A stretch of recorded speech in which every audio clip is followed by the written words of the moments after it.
జగన్ గత పర్యటనలో ఎదురైన అనుభవాలను దృష్టిలో పెట్టుకుని ఈసారి పర్యటనలో అలాంటి ఉద్రిక్తతలు అలాంటి ఇబ్బందులు తలెత్తకుండా ఉండడానికి పోలీసులు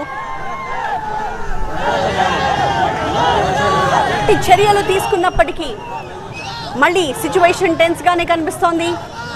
కాకాని గోవర్ధన్ రెడ్డితో ములాఖాతు తర్వాత ప్రసన్న కుమార్ రెడ్డి నివాసానికి జగన్ బయలుదేరిన క్రమంలో అక్కడ క్యాడర్ కూడా కార్యకర్తలు కూడా పెద్ద సంఖ్యలో ఆయన వెంట వస్తున్న నేపథ్యంలో అక్కడ ఉద్రిక్త పరిస్థితి కనిపిస్తోంది. పోలీసులు వాళ్ళని ఎక్కడికక్కడ కంట్రోల్ చేయడానికి ప్రయత్నించారు, కానీ కార్యకర్తలు కంట్రోల్ చేయడాన్ని నిరాకరిస్తున్నారు, వాళ్ళు ఖండిస్తూ ఉన్నారు.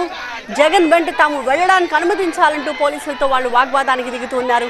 మరొక వైపు నల్లపురెడ్డి ప్రసన్న కుమార్ రెడ్డి తీవ్ర ఆగ్రహం వ్యక్తం చేస్తున్నారు. పోలీసులు తమ పార్టీ మీద తమ పార్టీ కార్యకర్తల మీద విధిస్తున్న ఆంక్షలపై వాళ్ళు ఫైర్ అవుతున్నారు. కార్యకర్తలతో కలిసి ఆయన రోడ్డు మీదే బైఠాయించి నిరసన వ్యక్తం చేస్తున్న దృశ్యాలు కూడా మనం చూస్తూ ఉన్నాము.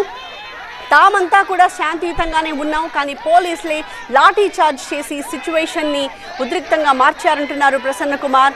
ఈ క్రమంలో తన వేలికి కూడా గాయమైంది. ఎస్పీ వచ్చి తనకు క్షమాపణ చెప్పేంత వరకు ఇక్కడి నుంచి కదిలే ప్రసక్తే లేదు అంటూ రోడ్డుపై బైఠాయించి మాజీ ఎమ్మెల్యే నిరసన వ్యక్తం చేస్తూ ఉన్నారు.